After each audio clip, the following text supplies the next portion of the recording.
Sa pagtanda, mas nagiging mahalaga ang tamang pagpili ng pagkain upang mapanatili ang kalusugan ng puso, utak, at buto. Isa sa mga pangunahing bahagi ng diet ng maraming Pilipino ay isda. Gayunman, hindi lahat ng isda ay ligtas o kapaki-pakinabang para sa mga taong may edad 60 pataas. Ayon sa mga pag-aaral, may ilang uri ng isda na may mataas na mercury o hindi balanseng fatty acids na maaaring makasama sa kalusugan ng matatanda. Sa kabilang banda, may mga uri ring mayaman sa omega-3 protina at bitamina na makatutulong sa pag-iwas sa mga sakit na karaniwan sa senior age. Sa video na ito, ating tatalakayin ang 4 na uri ng isda na inirerekomendang iwasan at 4 na uri ng isda na mainam isama sa pang-araw-araw na pagkain para sa mas maayos na kalusugan sa pagtanda. Ang bangus o milkfish ay isa sa mga pinaka-popular na isda sa Pilipinas.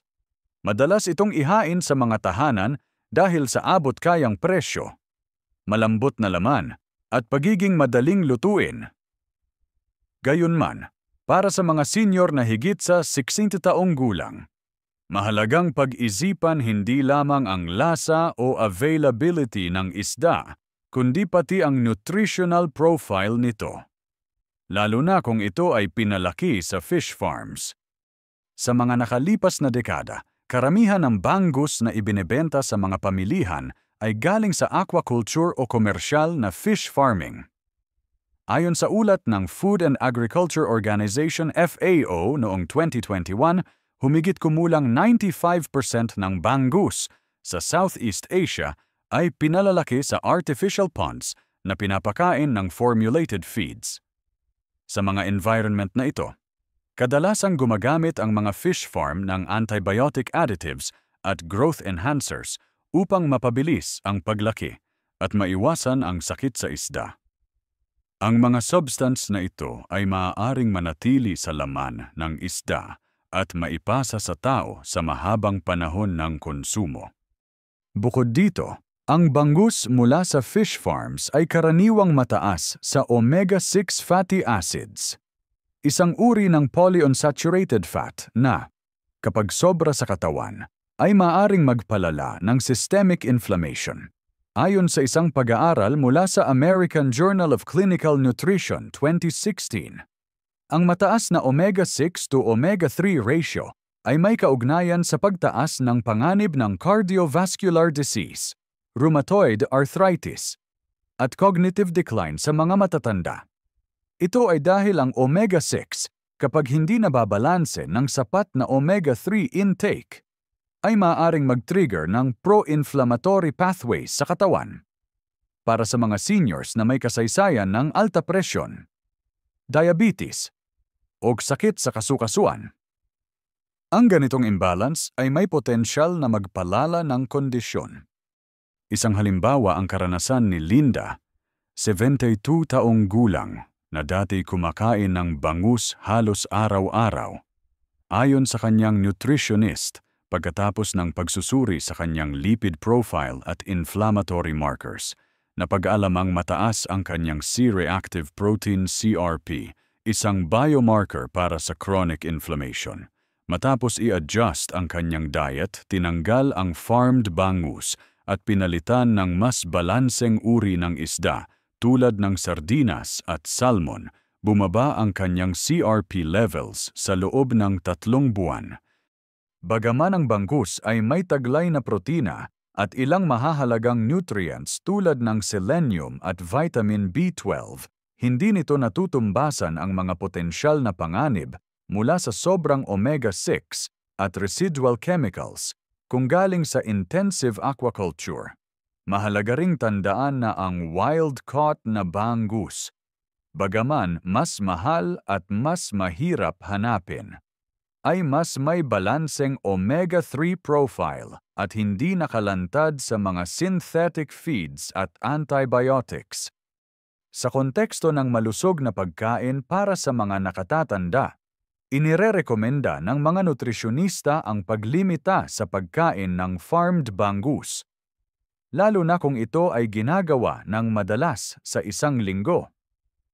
Sa halip, dapat isaalang-alang ang mga alternatibong isda na may mas magandang rasyo ng omega-3 at omega-6 at mas mababa ang exposure sa artipisyal na sangkap.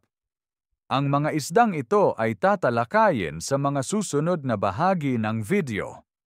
Sa kabuuan, ang bangus ay hindi kailangang lubusang iwasan, ngunit dapat itong kainin ng may pag-iingat, lalo na sa mga senior na may pre-existing conditions. Ang tamang pagpili ng pinagmulan ng isda at ang tamang dami sa diet ay may malaking epekto sa pangmatagalang kalusugan. Ang tilapia ay isa sa mga pinakakaraniwang isda sa mga pamilihan sa Pilipinas at maraming bansa sa Asia at Afrika. Madalas itong piliin ng mga konsumer dahil sa mababang presyo, madaling pagluto, at pagiging available sa buong taon. Gayunpaman, sa kabila ng pagiging praktikal, lumalabas sa mga pag-aaral na ang tilapia ay maaaring hindi ang pinakamahusay na pagpipilian para sa mga matatanda, lalo na kung regular na kinokonsumo.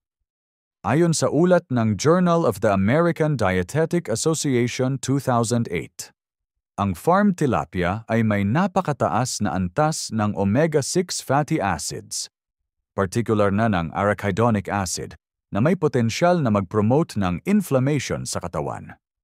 Sa parehong pag-aaral, ipinakita na ang rasyo ng omega-6 to omega-3 sa tilapia ay maaaring umabot sa 11:1 o higit pa isang balanse na masyadong malayo sa rekomendadong rasyo na 4:1 o mas mababa para sa mga matatanda.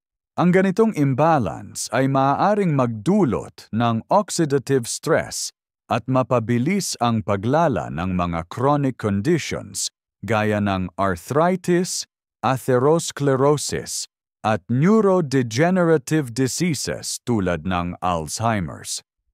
Ang omega-3 fatty acids ay kilala sa kanilang anti-inflammatory benefits, samantalang ang labis na omega-6 ay maaaring magsanhi ng kabaligtarang epekto para sa mga senior na may kasaysayan ng sakit sa puso, mataas na blood pressure o joint pain.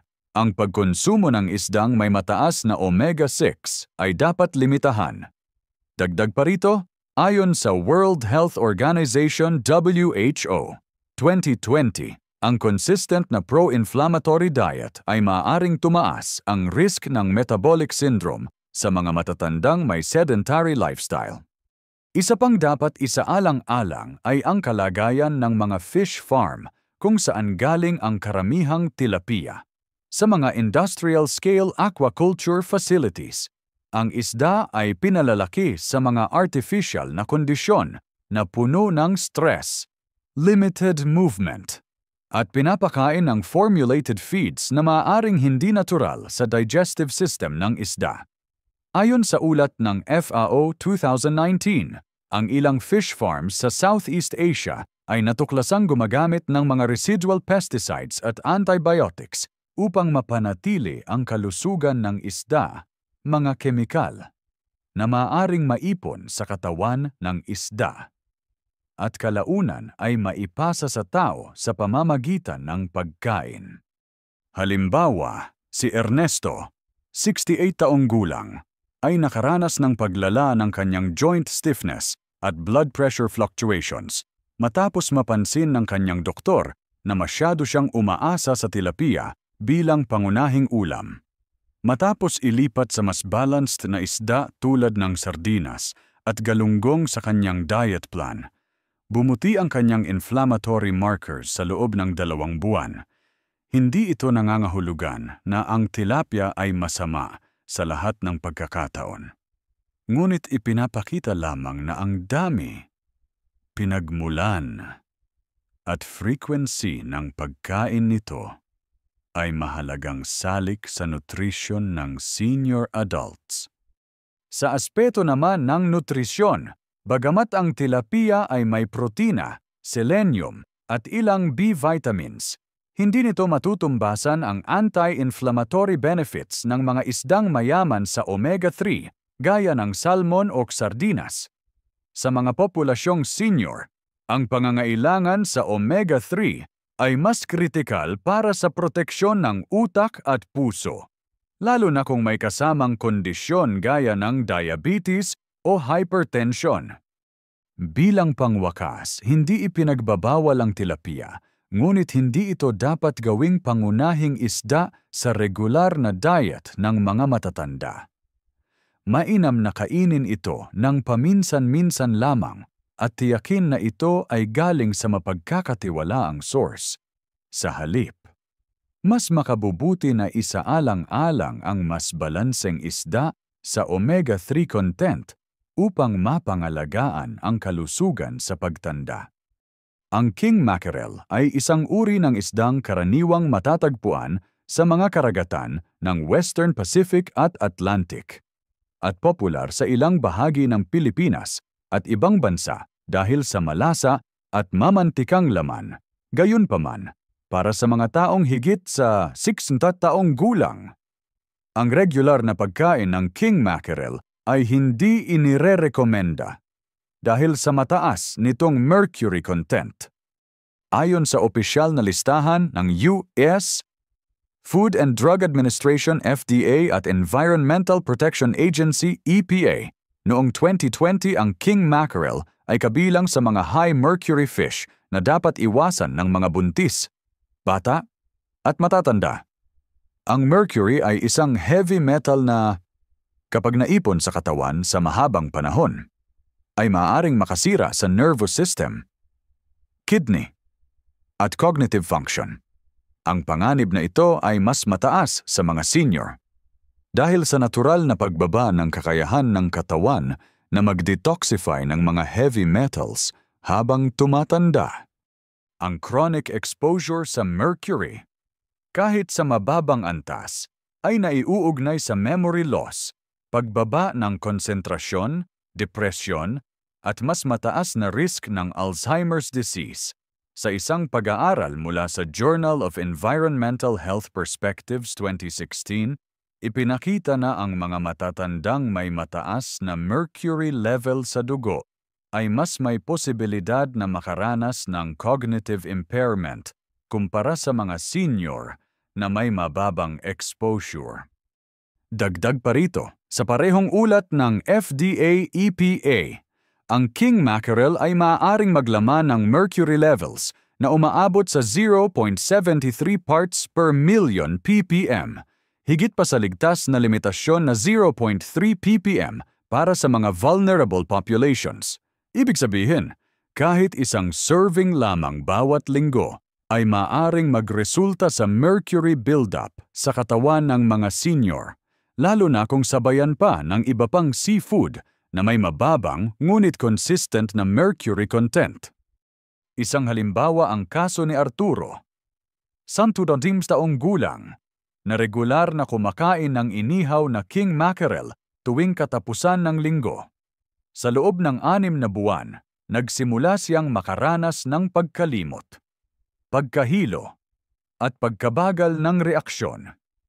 Sa pagsusuring isinagawa sa kanya, lumabas na mataas ang mercury level sa kanyang dugo. Matapos alisin ang king mackerel sa kanyang diet at palitan ito ng low mercury fish gaya ng sardinas at salmon, unti-unti ring bumalik sa normal ang kanyang cognitive function sa tulong ng nutritional intervention at follow-up care. Mahigit 2 dekada na ring pinag-aaralan ang epekto ng mercury sa utak ng matatanda. Ayon sa National Institutes of Health NIH, 2018, ang mercury ay maaaring tumagos sa blood-brain barrier at makagambala sa normal na paggana ng mga neurotransmitter, mga chemical na responsable sa memorya, mood, at muscle coordination sa mga senior na may kasaysayan ng neurological issues o nagpapakita na ng early signs ng dementia. Ang dagdag na mercury exposure ay maaaring magpabilis sa paglala ng kondisyon. Mahalaga ring tandaan na hindi lahat ng mackerel ay delikado. Ang Indian mackerel alumahan at Spanish mackerel ay mas ligtas at may mas mababang mercury content na umaabot lamang sa 0.09 cents 0 content 15 ppm batay sa datos ng FDA 2020. Bukod dito, ang mga ito ay may sapat na omega-3 na makabubuti sa puso at utak, lalo na kung niluto sa masustansyang paraan gaya ng pagpapasingaw o inihaw ng walang sobrang mantika. Sa kabuuan, bagamat ang king mackerel ay masarap at sagana sa protina, hindi ito angkop sa pangmatagalang pagkain ng mga senior dahil sa dokumentadong panganib ng mercury accumulation. Ang mga mas ligtas na alternatibo tulad ng sardinas, galunggong, at salmon ay mas inirerekomenda upang mapanatili ang kalusugan ng utak, bato, at puso sa edad 60 pataas. Ang tamang kaalaman at pag-iwas sa high mercury fish ay isang simpleng hakbang na maaaring magdala ng malaki at positibong epekto sa pangmatagalang kalidad ng buhay ng mga matatanda. Ang dilatang tuna ay isa sa mga pinaka-accessible at matagal ng alternatibo para sa mga taong nais ng mabilis, abot-kaya, at protinang pagkain. Sa mga senior na may limitadong mobility o nais ng praktikal na solusyon sa pagkain, ito ay madalas na bahagi ng regular na dieta.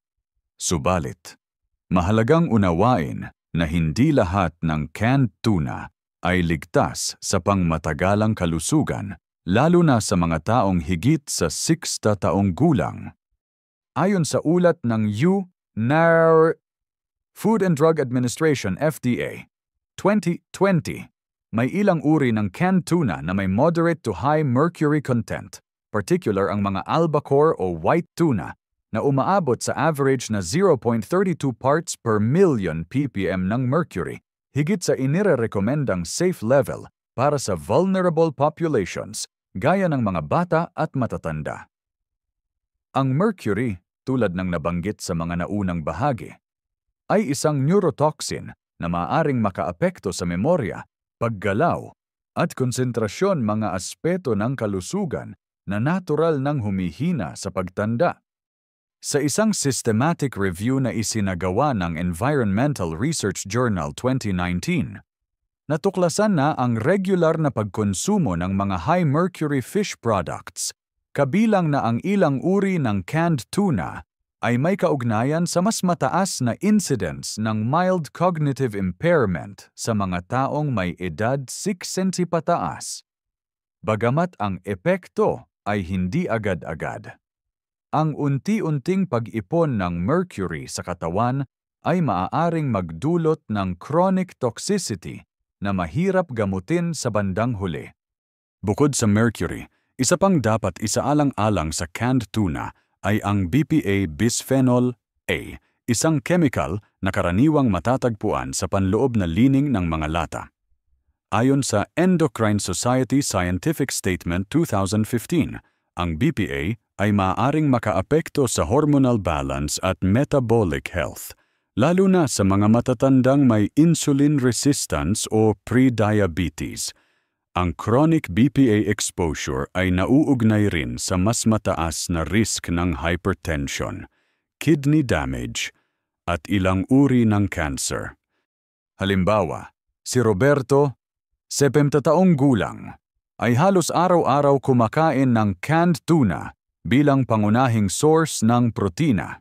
Sa loob ng 8 buwan, napansin ng kanyang doktor ang unti-unting pagtaas ng kanyang blood pressure at pagbagal ng cognitive processing.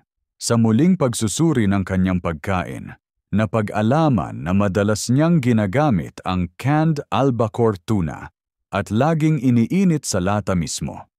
Matapos ilipat sa mas ligtas na alternatibo gaya ng fresh sardines at bottled fish, bumaba ang kanyang blood pressure at unti-unting bumalik ang kanyang mental clarity sa loob ng 3 buwan. Gayunpaman, hindi lahat ng canned tuna ay kailangang iwasan.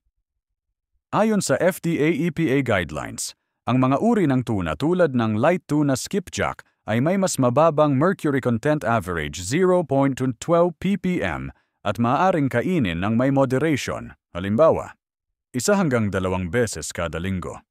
Depende sa kabuuang mercury exposure ng isang individual. Upang mapanatiling ligtas ang paggamit ng dilatang isda, inirerekomenda ang mga sumusunod. Piliin ang light tuna kaysa sa white albacore. Iwasan ang direktang pag-init sa lata upang hindi ma-activate ang BPA lining. Hanapin ang mga BPA-free labeled canned goods kung maaari. Limitahan ang pagkonsumo sa 1C 2 lata kada linggo, lalo na kung may kasamang ibang pagkaing dagat sa dieta. Sa huli, ang canned tuna ay maaari pa ring bahagi ng isang balanced diet ng isang senior, ngunit kinakailangan ng tamang uri, dami, at pag-iingat sa preparation. Sa pamamagitan ng mas maingat na pagpili at moderasyon, maiiwasan ang mga potensyal na panganib habang napapakinabangan pa rin ang mga benepisyong nutrisyonal ng isdang ito. Ang salmon ay isa sa mga pinaka-inirerekomendang uri ng isda para sa mga nakatatanda, lalo na sa konteksto ng brain at heart health. Kilala ito sa taglay nitong mataas na antas ng omega-3 fatty acids, partikular ang EPA, eicosapentaenoic acid at DHA, docosahexaenoic acid, na may mahalagang papel sa pagpapanatili ng normal na paggalaw ng mga selula, regulasyon ng inflamasyon, at integridad ng mga neurons sa utak. Ayon sa American Heart Association AHA 2017, ang regular na pagkain ng oily fish gaya ng salmon ay maaaring magpababa ng risk ng fatal heart disease ng hanggang 35% sa mga populasyong may edad 60 pataas. Ito ay dahil sa kakayahan ng omega-3 na pababain ang triglyceride levels, bawasan ang arrhythmia risk, at protektahan ang arterial lining laban sa oxidative stress. Sa mga matatandang may kasaysayan ng hypertension o high cholesterol, ang salmon ay isang mahalagang bahagi ng heart-friendly diet. Bukod sa cardiovascular benefit, ang DHA na matatagpuan sa salmon ay kilala rin sa neuroprotective effect nito. Sa isang pag-aaral mula sa Frontiers in Aging Neuroscience 2020, napag-alaman na ang mga matatanda na kumakain ng oily fish gaya ng salmon nang hindi bababa sa 2 beses kada linggo ay may mas mataas na cognitive performance scores at mas mababang risk ng dementia kumpara sa mga hindi kumakain ng oily fish. Ang epekto ay mas malinaw sa mga senior na may family history ng Alzheimer's disease or mild cognitive impairment. Bukod sa omega-3, ang salmon ay mayaman din sa vitamin D, selenium, B vitamins lalo na B12 at B6, at high-quality protein, mga micronutrient na mahalaga sa maintenance ng muscle mass, immune function, at bone health ng mga nakatatanda. Sa konteksto ng sarcopenia o age-related muscle loss, ang salmon ay nakatutulong sa pagpapanatili ng lean body mass, lalo na kung sinasamahan ng light resistance exercise. Halimbawa, si Teresita, 67 taong gulang, ay inirekomendahan ng kanyang dietitian na palitan ang kanyang regular na pritong isda ng steamed wild salmon 2 beses kada linggo. Matapos ang 3 buwan, malaki ang ibinaba ng kanyang triglyceride level at mas naging stable ang kanyang blood pressure. Bukod dito, napansin ng kanyang pamilya ang mas malinaw niyang pagsasalita at pag-alala sa mga detalye ng araw-araw, isang indikasyong positibo ang epekto ng dietary intervention. Gayunman, hindi lahat ng salmon ay pare-pareho. Ayon sa Journal of Nutrition 2019, ang wild-caught salmon ay karaniwang may mas mataas na omega-3 content at mas mababang saturated fat kumpara sa farmed salmon na maaaring pinakain ng artificial feeds at exposed sa antibiotics o color-enhancing agents. Bagaman hindi lubusang ipinagbabawal ang farmed salmon, mas mainam pa rin ang wild-caught kung layunin ay ang maximum na benepisyo sa kalusugan. Narito ang ilang mga rekomendasyon para sa ligtas at epektibong pagkain ng salmon. Pumili ng wild-caught salmon kung may access dito. Iwasan ang malalaking bahagi ng salmon na inihaw na may maraming mantika. Gamitin ang mga healthy cooking methods tulad ng steaming, poaching, o grilling nang walang added saturated fats. Limitahan sa 2-3 servings per week upang mapanatili ang balanseng intake ng fat at calories. Sa kabuuan, ang salmon ay isang nutrient-dense na pagkain na lubhang kapaki-pakinabang para sa mga senior na nagnanais mapanatili ang malusog na puso, utak, at kalamnan. Sa tamang uri at paraan ng pagluluto, maaari itong maging bahagi ng isang long-term dietary strategy para sa healthy aging. Ang sardinas, bagamat isa sa mga pinakaabot-kayang uri ng isda, ay isa rin sa mga may pinakamataas na nutritional value, lalo na para sa mga matatanda. Sa kabila ng mababang presyo at pagiging madaling mahanap, ang sardinas ay mayaman sa omega-3 fatty acids, calcium, vitamin D, at high-quality protein. Dahil dito, ito ay isa sa mga pinaka-inirerekomendang isda para sa mga taong nasa edad 60 pataas. Ayon sa datos mula sa National Institutes of Health NIH, 2020, ang isang 100-gram serving ng sardinas ay maaaring maglaman ng higit sa 1.4 gramo ng omega-3 EPA at DHA, isang antas na sapat upang magbigay ng cardiovascular at neurological protection sa mga matatanda.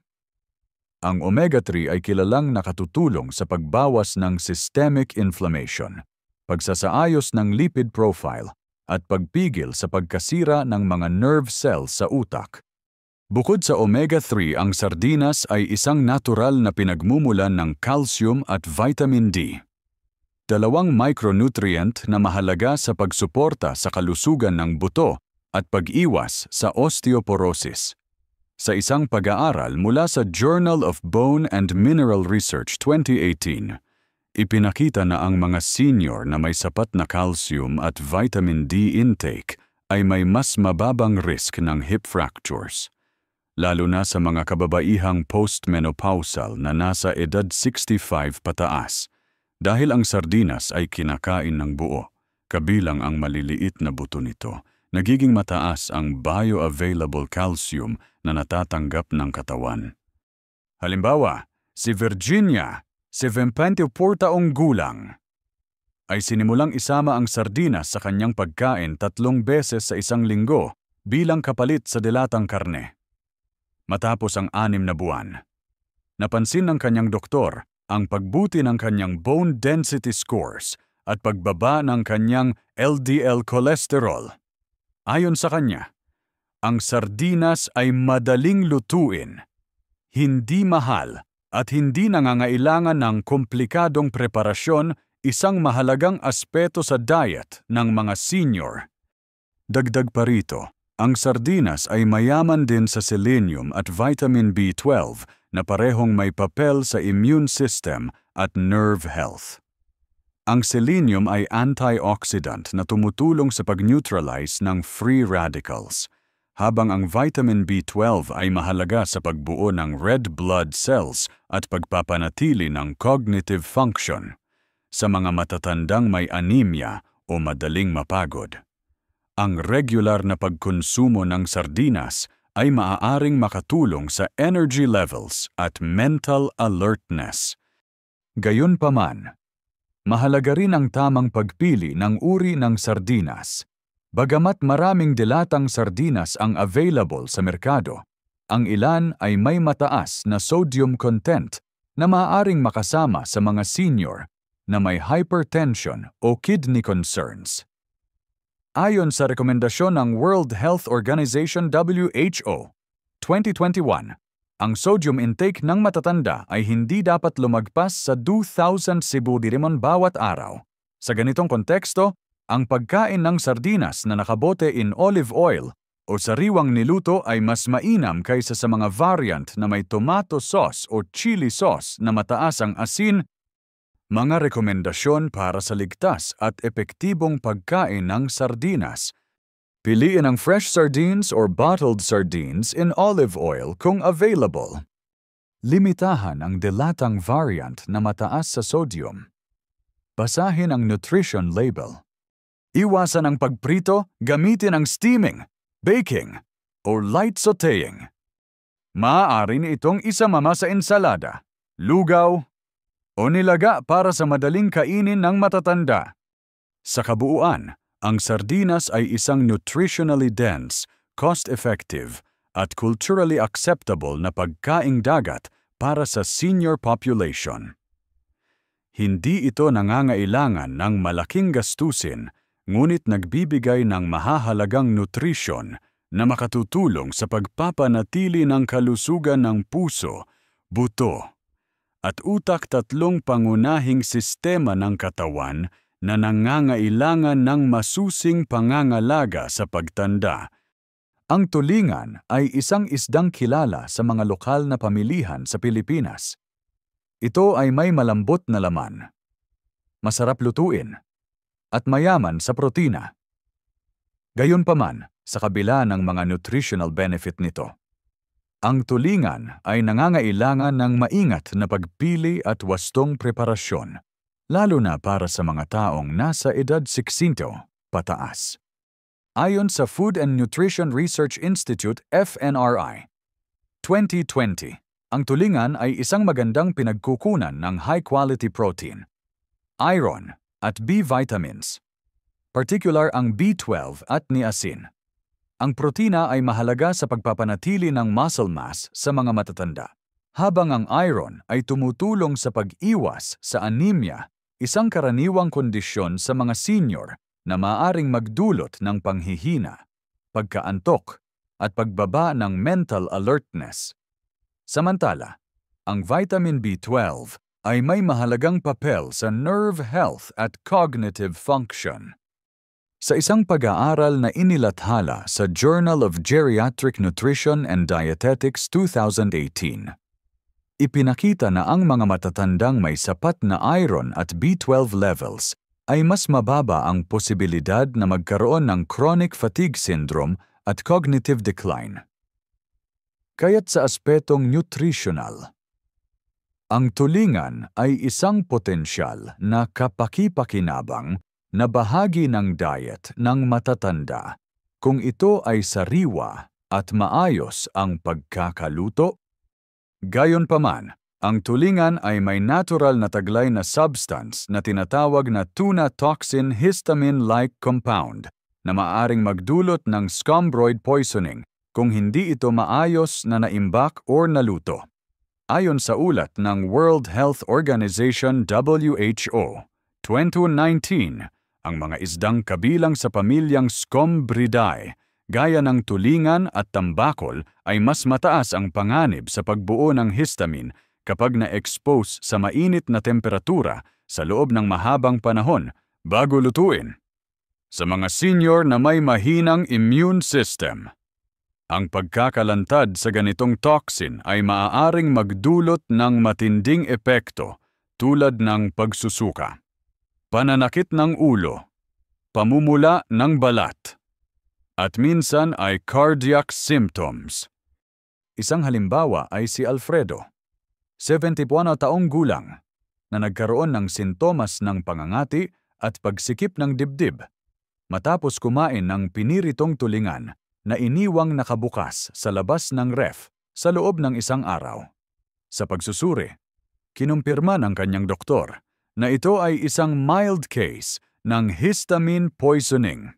Dahil dito, inirekomenda ng kanyang nutrisyonista ang pagtiyak sa freshness ng isda at pag-iwas sa pagkonsumo ng tulingan kung hindi sigurado sa kalidad nito. Upang mapakinabangan ang mga benepisyo ng tulingan habang iniiwasan ang panganib, tiyaking sariwa ang isda dapat ay walang amoy, hindi malansa, at firm pa ang laman. Iwasang iimbak ng matagal sa temperatura ng silid. Kung hindi agad lulutuin, ilagay agad sa freezer. Gamitin ang mga ligtas na paraan ng pagluluto gaya ng pagpapakulo, paglalaga, o pagpapasingaw. Siguraduhing lutong-luto sa loob at labas. Iwasang kainin ang isda kung ito ay may discoloration, hindi pantay ang texture, o may kakaibang amoy. Tungkol naman sa mercury content, ang tulingan ay nasa moderate risk category batay sa ulat ng FDA 2020 na nangangahulugang maaaring kainin ng paminsan-minsan sa dami at frequency na angkop para sa edad. Inirerekomenda ang hindi hihigit sa 1 to 2 servings kada linggo upang maiwasan ang unti-unting mercury accumulation. Sa pangkalahatan, ang tulingan ay isang masustansyang pagpipilian para sa mga matatanda kung ito ay maingat na pinili, inimbak ng tama, at niluto ng maayos. Hindi ito dapat kainin araw-araw, ngunit maaari itong isama sa isang rotational seafood plan upang mas mapalawak ang variety ng protina at micronutrients sa diet ng senior adults. Sa ganitong paraan, makakamit ang nutritional benefits ng isda habang naiiwasan ang mga panganib na maaaring makaapekto sa kalusugan ng mga mas nakatatanda. Ang galunggong, nakilala rin bilang GG, ay matagal ng bahagi ng araw-araw na pagkain ng maraming pamilyang Pilipino. Bagamat kadalasang ikinakabit sa simpleng ulam o pagkaing pambudget. Ang galunggong ay isang isdang may napakataas na nutrisyonal na halaga, partikular para sa mga senior citizens. Sa murang halaga nito, nag-aalok ito ng makabuluhang benepisyo para sa kalusugan ng puso, dugo, at utak.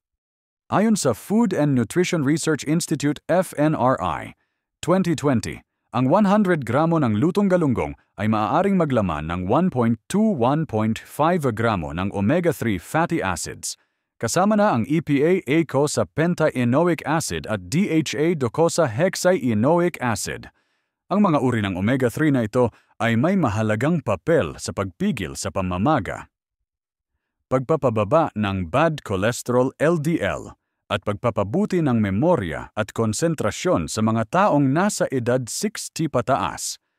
Ayon sa Journal of the American College of Cardiology 2017, ang sapat na omega-3 intake mula sa isda ay maaaring magpababa ng panganib ng coronary heart disease sa mga matatanda ng hanggang 28% at magpababa rin ng posibilidad ng stroke at sudden cardiac death. Sa isang senior population na madalas ay may hypertension, dyslipidemia, o type 2 diabetes.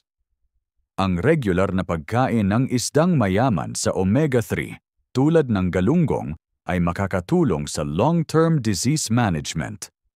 Hindi lamang ito kapaki-pakinabang para sa puso, sa aspeto ng brain health. Ang DHA na taglay ng galunggong ay kilalang tumutulong sa pagpapanatili ng neuron membrane integrity at neurotransmitter function. Sa International Journal of Molecular Sciences 2021, lumabas na ang mga matatandang may regular na pagkonsumo ng omega-3 rich fish ay may mas mababang antas ng cognitive decline at mas mataas na score sa memory-based assessments kumpara sa mga hindi kumakain ng oily fish. Bukod sa omega-3, ang galunggong ay mayaman din sa selenium at vitamin B12. Ang selenium ay isang antioxidant mineral na tumutulong sa neutralisasyon ng oxidative stress, na nauugnay sa premature aging at chronic disease development. Ang vitamin B12 naman ay mahalaga sa paggawa ng red blood cells at sa pangangalaga ng nerve function.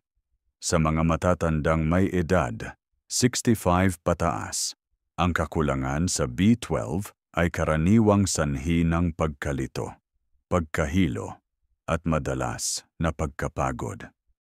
Halimbawa, si Dolores, 69 taong gulang, ay napansin na madaling siyang mapagod at makalimutin.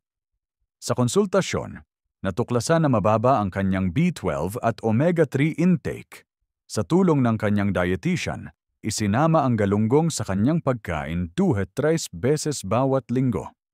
Pagkalipas ng 2 buwan, lumitaw sa kanyang follow-up blood test ang pagbuti ng B12 levels at lipid profile, habang ang kanyang pamilya ay nakapansin ng mas malinaw niyang pag-iisip at mas matatag na enerhiya sa araw-araw. Dahil locally sourced ang galunggongs, kadalasan itong sariwa at mas mababa ang exposure sa mercury kumpara sa mga imported na isda. Ayon sa USS, FDA Mercury Levels in Commercial Fish and Shellfish 2020, ang galunggong ay kabilang sa mga isdang may low mercury content. Kaya ligtas itong kainin kahit 2-3 servings bawat linggo. Lalo na kung ito ay niluto sa masustansyang paraan gaya ng inihaw, nilaga, o pinasingawan.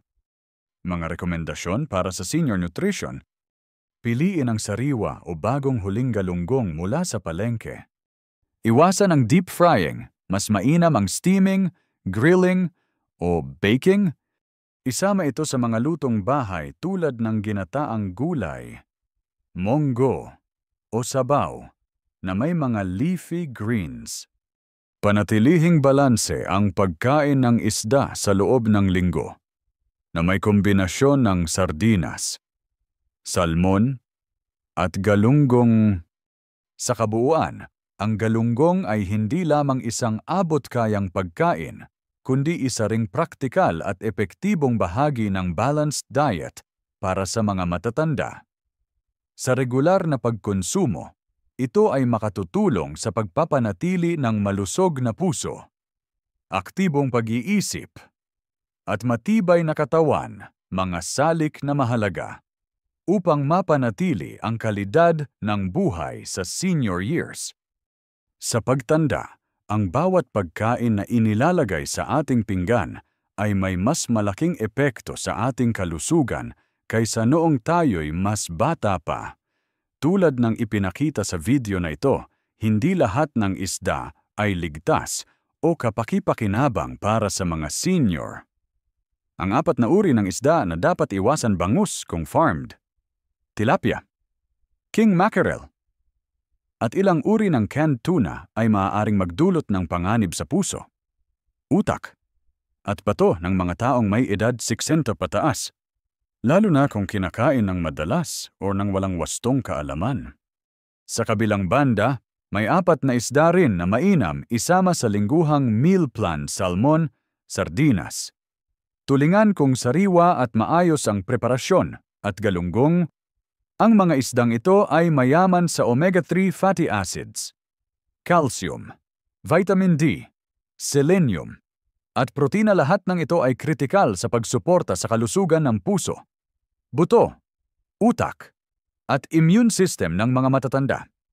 Sa pamamagitan ng tamang pagpili, maaari nating pabagalin ang paglala ng mga chronic conditions at mapanatili ang lakas, linaw ng pag-iisip, at kalidad ng pamumuhay. Mahalagang tandaan na ang epekto ng pagkain ay hindi lang nakikita sa isang araw, kundi sa konsistenteng pagpili araw-araw. Kaya't ang pagsama ng tamang isda sa balanced diet, sa tamang dami at paraan ng pagluluto, ay isang simpleng ngunit makapangyarihang hakbang tungo sa healthy aging.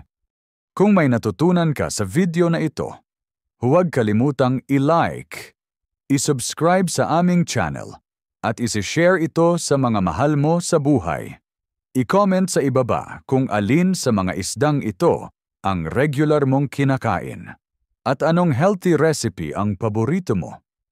Dahil sa tamang impormasyon at tamang nutrisyon, may kakayahan tayong gawing mas mahaba, mas aktibo, at mas magaan ang ating senior years.